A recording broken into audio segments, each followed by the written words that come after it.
Hello, everybody. Welcome back. My name is Dr. Caitlin Sorensen. I use she, her pronouns, and I'm one of the psychologists at Mental Health and Counseling. And my name is Dr. Anna Liscano, she, her pronouns, and I'm also a psychologist at Yale Mental Health and Counseling. We are here today to talk a little bit about strategies for getting through the stress of COVID. We know that COVID isolation and quarantine is a stressful time for lots of folks, and it is normal to be experiencing an increase in anxiety, worry about the future, maybe some changes to your appetite, sleep, and mood. So what we're going to talk about are different strategies to just try to manage. Another thing that we want you to know about are some of the resources that Mental Health and Counseling is making available to you during this time. Dr. Liscano, you want to tell them a little bit about the COVID clinic? Absolutely. So our COVID clinic we're going to be having some additional staff available to speak to students who are in isolation, to offer some additional support that day on the phone and discuss some basic strategies and see how things are going for you on an individual level. And I believe we're also going to have some group available as well for students to join and drop by if they feel like that would be helpful as well. What we're going to talk about today is a few different tools in the toolkit for how to manage. So one thing that I want to kind of orient us to today is this idea of kind of the interconnectedness of our thoughts, our feelings, our bodily sensations, and our behavior. So this is basically called the CBT model, or the cognitive behavioral theory model of experience. And as you can see, we're in a given situation, and then we have this interconnected network where our thoughts, our mood, our behavior, and our physical experiences, or the sensations in the body, are all interconnected. And just like we're all different kinds of learners, we're all sort of tuned in to these experiences in different ways. And the idea with this kind of model is that anywhere we intervene in the system is going to make a change in all the other places. So for some of us, maybe we're more tuned into our thoughts or the things that we're saying to ourselves in our head.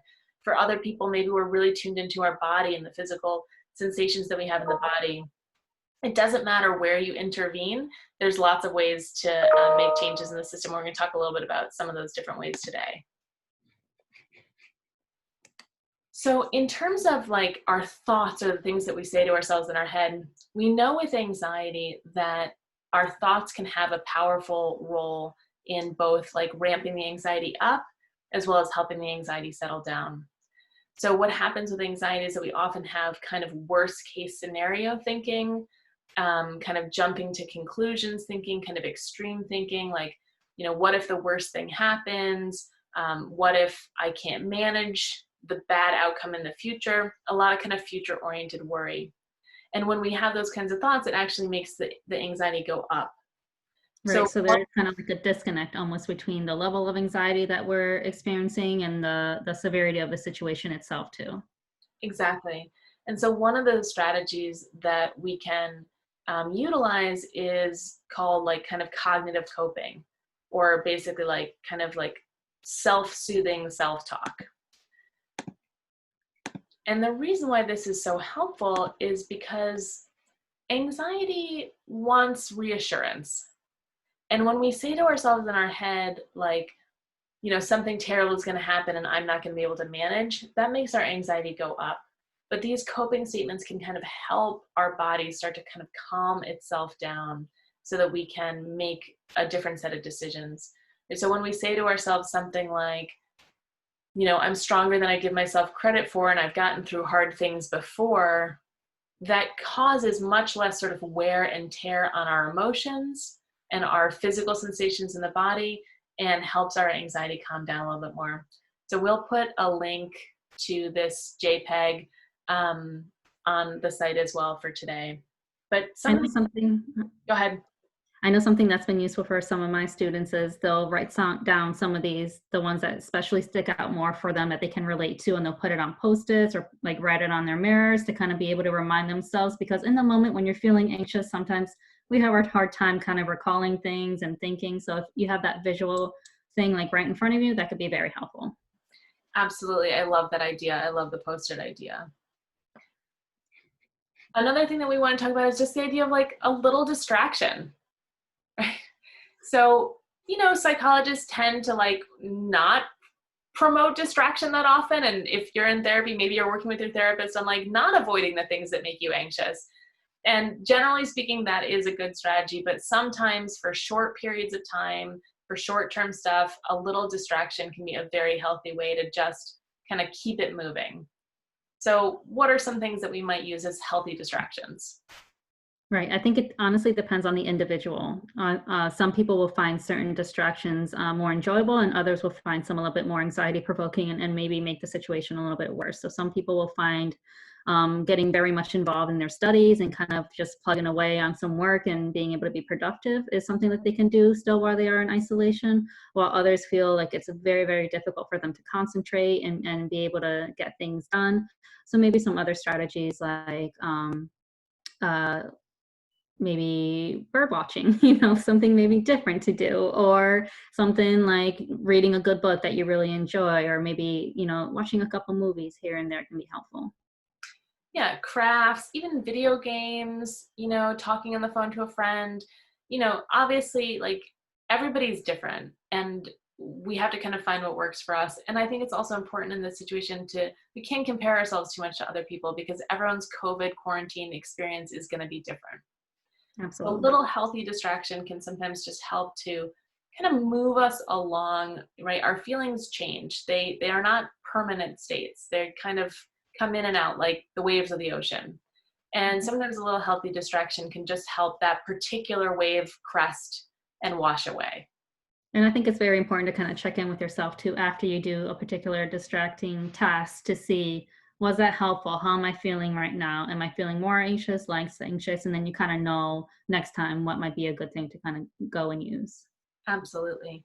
The last thing that we were going to talk about today are mindfulness approaches. So you might have heard about mindfulness. It's kind of a popular word right now. Mindfulness basically just means the ability to pay attention on purpose to the present moment. One of the things about anxiety is that anxiety is often very future oriented. I'm worried about something that's going to happen. And the nice thing about mindfulness is it can help me sort of build the discipline to be able to come back to the moment right now. Because often, whatever it is that we're worried about is not happening right now. Right. And so, right now can be like a real relief from some of that worry. And so, there's a lot of different mindfulness strategies out there. These are easily Googleable. There's tons and tons of apps available. Free apps like Mindfulness Coach, paid apps like Headspace. YouTube has a lot of this material. You know, basically, we look at sort of deep breathing exercises, guided imagery exercises, and progressive muscle relaxation exercises. One of the things to note with deep breathing exercises is that if you're feeling really anxious and one of the worries that you're having is about shortness of breath related to COVID, deep breathing exercises might not be a great fit for you right now. Guided imagery might be something that's easier to do. And one of the ones that I really like and that I find a lot of students like is progressive muscle relaxation. Hmm. Because with progressive muscle relaxation, basically what you're doing is you're tensing and holding the tension and then releasing the large muscle groups of your body, kind of starting with your feet and going all the way up to your face and your head.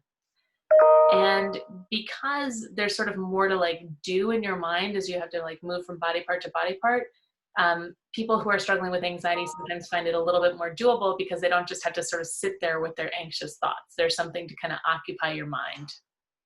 Right. Absolutely. Using more of your senses and everything all together. How do your students like to use progressive muscle relaxation, Dr. Lizcano? I think a lot of students of mine in particular find it helpful to use, like if they're having difficulty sleeping, for example, it can kind of help them relieve some of the muscle tension that they may be carrying with them all day and kind of be able to relax a little bit more and then have an easier time falling asleep. It also gives some students a sense of control if they feel like they don't have control over certain things that are going on around them or even like within your body when you're feeling sick, for example. I think another thing about progressive muscle relaxation that's nice is that it really works on the tension that the body is holding. And when we're in self-isolation, maybe we don't have access to our regular exercise and kind of just like moving our body around. And so progressive muscle relaxation is a way to kind of engage with your body, pay some attention to what's going on in your body, move it around a little bit, even if you can't, get outside or go jogging or get to the gym or whatever it is that you like to do. Mhm. The last thing that we want to talk about is that mindfulness practices can be formal, right? Like I'm going to set aside some time and I'm going to do a 10-minute YouTube muscle relaxation video, but they can also be small, they call micro self-compassion practices, or little tiny moments during the day where we're just taking a little extra effort to be kind to ourselves. So I don't know if you wanted to share any of your like micro practices just to help the students kind of get an idea of what that might look like. Absolutely. I think it's important to kind of check in when you feel like maybe you're feeling a little bit more down or kind of questioning what's going on because you feel a little bit off, trying to see what it is. So, for example, I find it helpful to get dressed every day and kind of put myself together a little bit. I also find it helpful to check in with myself and see, am I feeling hungry? Am I feeling thirsty? Being very mindful about still kind of having a really good schedule and routine when it comes to like meals and drinking water is super important for me. One of the things that I'm trying to do is like get up out of my chair in between Zoom sessions and stretch a little bit, or just move around a little bit from kind of being in one place all day. Trying to do some stretching before I sit down at my desk in the morning so that my muscles don't get too tight. And just little things like lighting a candle at the beginning of the day to make my room smell nice where I'm sitting, or things like that are just kind of just for me, little tiny moments during the day. So there's a lot of different ways to try to cope. We've talked today about like some cognitive strategies, some behavioral strategies, and some mindfulness strategies. Hopefully this is the start of some like a good toolkit of coping. And don't forget that the drop-in COVID group is available to you. There's clinicians standing by in the COVID clinic. And as always, if you are having a mental health emergency, please don't hesitate to reach out. We will see you next time. Thank you.